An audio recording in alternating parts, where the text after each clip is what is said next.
Hey gang, I'm Fahaam, your financial freedom guru.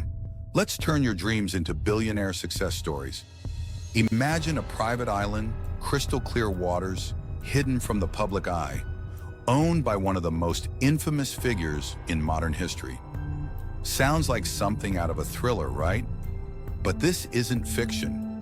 This is the real story of Epstein Island, a place where power, corruption, and wealth collided in ways most people couldn't even imagine. This isn't just another rich man's playground. This island holds secrets, dark, disturbing secrets, that tie into global elites, hidden transactions, and a scandal so massive it rocked the world. Little St. James, a tiny island in the Caribbean, might seem like paradise at first glance. Pristine beaches, lush greenery, a getaway for the ultra-wealthy. But beneath its luxurious facade, this island became the epicenter of one of the biggest criminal conspiracies in history. The man behind it?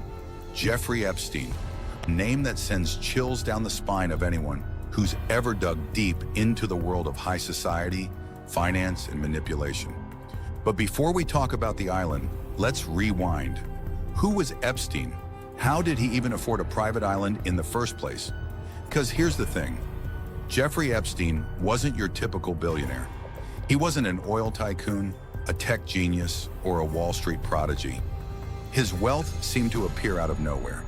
A high school math teacher turned mysterious financier, climbing the social ladder at an unnatural pace. One minute, he's working in a school. The next, he's rubbing shoulders with presidents, royalty, and some of the most powerful figures on the planet. Suspicious? Absolutely. His money trail was just as elusive as his background. He claimed to manage billions, yet no one could pinpoint where these billions came from. No publicly traded firms, no corporate empire, yet he had mansions, private jets, and of course, a secluded island. Little St. James wasn't just a vacation spot, it was a fortress. Epstein controlled everything that happened there, from the security to the visitors, and that's where things take a sinister turn. Because Epstein's island wasn't just a getaway, it was an operation. Over the years, reports started surfacing. People whispered about what really went on behind closed doors. Flight logs, secret visitors, hidden cameras, and victims who came forward with stories so chilling they seemed unbelievable. But the deeper investigators dug, the more disturbing the picture became. Little St. James was Epstein's personal kingdom, and he ran it like one. High walls, private security, and bizarre structures all over the island. One of the most infamous, a strange blue and white striped temple. Doors reinforced like a vault, sitting eerily on the island's high ground. Speculation ran wild. Was it a music room, a meditation space, or something far more sinister? And then there were the names. Epstein wasn't a lone wolf. He had powerful friends. And when his list of contacts leaked, the world was stunned. Politicians, celebrities, business moguls, some of the most influential people on the planet had connections to him. But here's where things get even stranger. The island wasn't just a playground, it was a trap. Epstein was known for his connections. But what if those connections weren't just social? What if they were part of something bigger, something carefully orchestrated? Because let's talk about blackmail. Epstein had money, but power is what he really controlled. Security cameras were everywhere. Private jets flew high-profile guests in and out. If someone was caught in the wrong situation, their secrets were no longer their own. He created a system where the rich and powerful owed him, and that's a dangerous game. So what happened when everything came crashing down? When Epstein was finally arrested, the world thought justice was about to be served. But within weeks, the unthinkable happened. He was found dead in his cell. A case that should have exposed the deepest corners of corruption ended in an instant. The official cause? Suicide.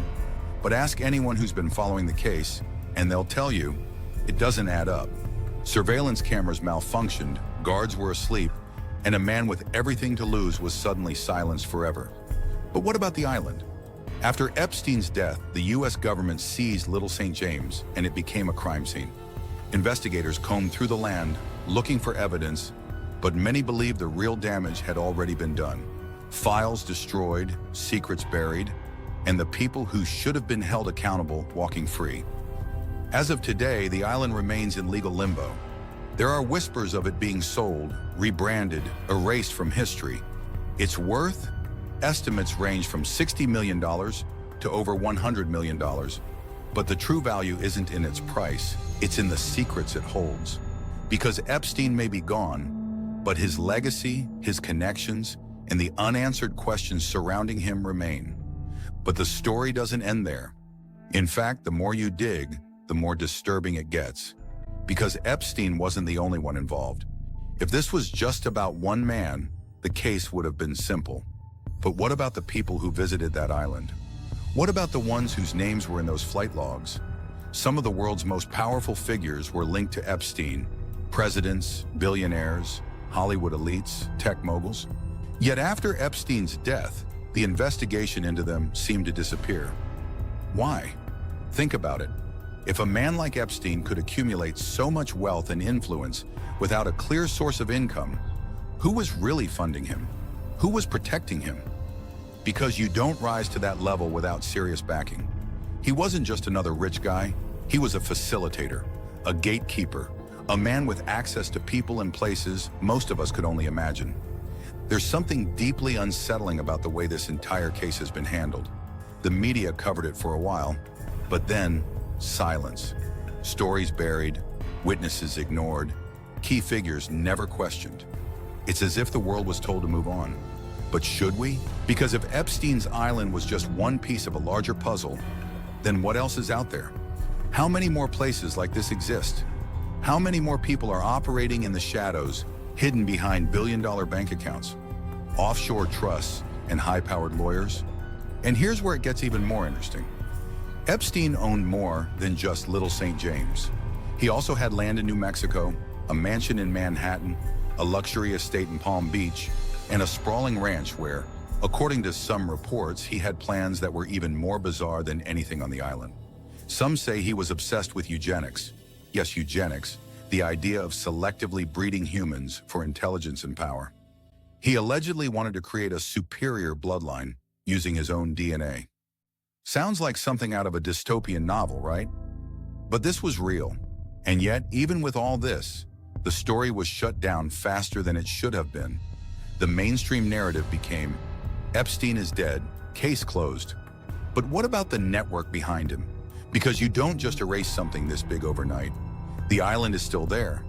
The names are still in the documents.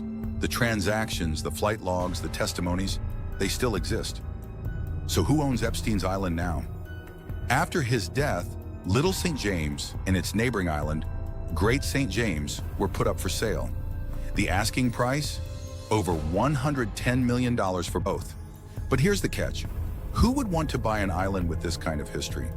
Some reports say developers, others say private buyers who want to erase the past. And then there's the theory that the government itself wants to control the land, making sure it never falls into the wrong hands again.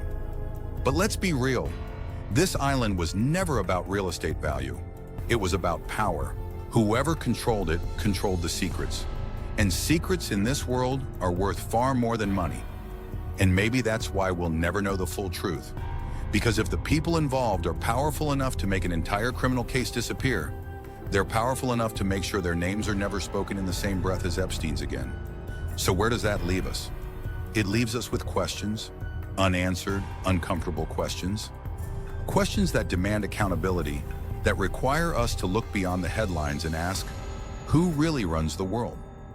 Because if one man with no clear source of wealth could get away with something like this for decades, imagine what's happening that we don't even know about.